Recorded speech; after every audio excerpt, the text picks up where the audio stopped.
Well, hey gang, how you doing? Jonathan here for Tailhunter Sportfishing, and it's time once again for the Mexican Minute La Paz video fishing report, coming to you from La Paz, Baja, Mexico, and covering all of the fishing action for our Tailhunter Sportfishing fleet here in La Paz from the dates of the 11th through the 17th of July 2021. Wherever you are, hope you're doing well. Thank you so much for checking in, and please do us a big favor, give us a thumbs up, and please subscribe and give us a like as well. Thank you so much. Let's talk about what's going on with the fishing. It was kind of a crazy week, a lot of up and down stuff, so let's get right to the fishing gallery. Take a look at what we were catching this week. I'll be back on the other side with a big explanation on what was taking place.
Well, all right, now, what do you think about that? That's the fishing gallery for this week to give you an idea of what we were catching. And you know what? I got to tell you, it was all over the place. You saw a lot of variety out there. Pargo, Cabrilla, Jacks. We had some Dorado. We had Rooster Fish. I'll tell you what, let's get to a couple of the highlights. The marlin bite we've had that has been so great for the last couple of weeks, that tapered off a little bit. We did still have some marlin, still had some sailfish, certainly a lot more than we normally catch this time of the year, but it's dropped off considerably. I have no idea why. The other thing, the Dorado bite that has also been so great for the last couple of weeks. One of the best Dorado bites that I've seen in the last 20, 30 years. That also tapered off a bit. Again, here's what I think happened, is I think there's a lot more traffic out there. The word's out that the bite's on, so a lot more people, a lot more boats out there, a lot more traffic, a lot more stuff all over the water, and that has certainly pushed the bite down a little bit. The other thing I think is that we just had a lack of current. You know, I just came in from outside, so excuse me if I'm a little bit quick and fast and I'm a little bit sweaty. I was just outside,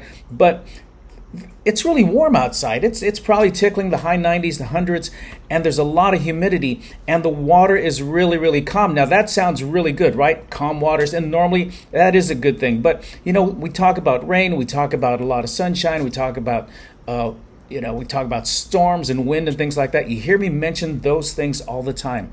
But one thing I don't talk about a lot is current.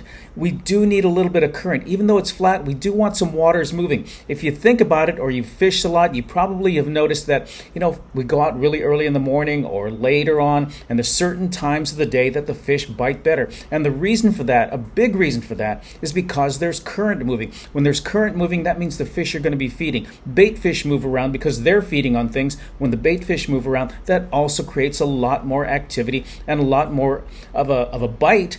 As far as we're concerned in the fishing industry, it creates a lot more of a bite, and we get a lot more fish. And a couple days this week, I couldn't figure out what was going on. The bite was on, it was great, everybody's hammering fish. Then the next 2 days, it was like the ocean turned into a desert. A desert. Got to get that right. It turned into a desert. Guys are out there. Anglers are out there. Our captains were running all around. They saw fish. They said fish were all over the place, but they just weren't hungry. They weren't feeding. They were very lethargic. There were sargasso patches, and they saw marlin. They saw Dorado, but they just wouldn't eat, and I couldn't figure out what it was. But it hit me. I checked the charts, and it turns out we had very, very slack tides this week, so very little current. Interestingly, the currents turned on later on in the week, and interestingly enough, sure enough, the bite turned back on. So it was kind of an up and down week. Those days when the current wasn't moving a lot, the bite was a little bit stickier. But like I said, a lot of variety. We did still have Dorado. You see Pargo, you see Cabria, you see Jacks. There were Bonita caught. We still did have some of the billfish caught as well. Other days, I'm really thankful that we've got rooster fish. Everybody who wants a rooster fish caught rooster fish, and that's been going on for at least the last 3 or 4 months. But this is the rooster fish capital world. Still got some big boys out there, 60, 70, 80 pounders. But listen, if you wanted to sit on a spot and hook 2, 3, 4, 5 of these 10 to 30 pound fish, they are there. I've had some of our anglers, especially our fly fishermen, who came back and said, we were in rooster fish for hours. They wouldn't always bite, but they certainly were interested in chasing. We had a lot of fun with them. We hooked 3 or 4 of them, got some big ones, lost some other ones. So the rooster fish are there. A lot of times when the other fish aren't biting, the fish that everybody wants to bring home because they want to have some cooked up or they want some to eat and bring back to the States.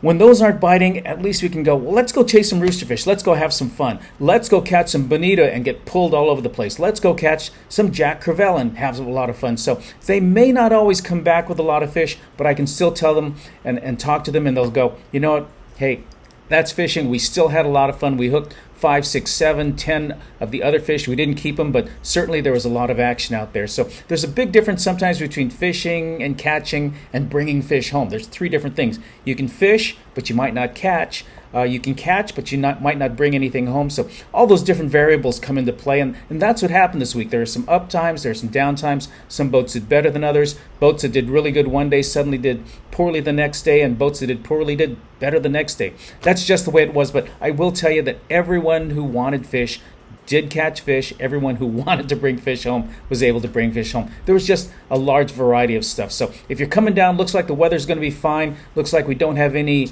disturbances coming up the way. So bring your shorts and flip-flops. It's warm out here. Make sure you drink a lot of water. We're reminding folks all the time. Listen, I know we like cold beer, right? But beer doesn't count. Stay hydrated. Drink a lot of water. We've had some people the last couple of weeks get sick thinking they caught some kind of Mexican bug, or they're getting the flu, or, that C word, something else. And I tell them, listen, what have you been drinking? What have you been eating? Well, I've been drinking beer and margaritas. How much water have you been drinking? I haven't drank any water. Well, what we do is we give them some electrolytes or pour some Pedialyte or some Powerade down them or Gatorade, and sure enough, they rebound real quickly. So make sure you stay hydrated if you're coming down here. 1 or 2 waters a day is not going to do it. It's hot, it's humid, so make sure you stay hydrated. Anyway, a quick wrap up on what's going on. That's your Mexican Minute for this week. I'm Jonathan for Tailhunter Sportfishing. I appreciate you checking in. Thank you for spending the time with us. Take care of each other. God bless, and please do us a big favor. Give us some thumbs up, give us some likes, and please subscribe. We'll see you next week. This is Jonathan for the Mexican Minute.